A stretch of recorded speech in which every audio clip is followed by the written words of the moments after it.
9,77,000 కోట్ల రూపాయలు డెట్ ఉంది.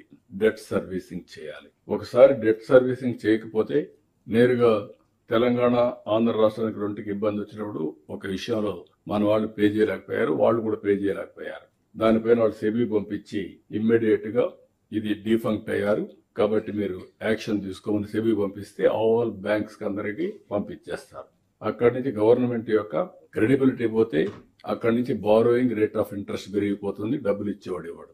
ఒక పక్క క్రెడిబిలిటీ కాపాడుకోవాలి, ఇన్ టైంలో డెట్ పే చేయాలి. ఇప్పుడు మళ్ళీ పాత డెట్ అంతా కూడా స్వాపింగ్ పోతున్నాం, ఎందుకంటే రీఫైనాన్సింగ్ వెళ్తున్నాం. దానివల్ల ఒక 2,000 కోట్లు 3,000 కోట్లు సేవ్ అవుతుందంటే దానికి కూడా వెళ్ళి ఎన్ని మార్గాలు ఉన్నాయో అన్ని మార్గాలు ఆలోచిస్తున్నాం. మీలో నాకంటే కూడా ఇంకా ఆలోచనలు ఎక్కడన్నా ఉంటే సజెస్ట్ చేయండి. We want to go all out to protect the state, to rebuild the state. ఇక్కడ ఇలాంటి పరిస్థితులు ఉన్నప్పుడు మనం అందరం గుర్తుపెట్టుకోవాల్సింది కొంచెం ఎక్స్ట్రా మైల్ నడవాలి.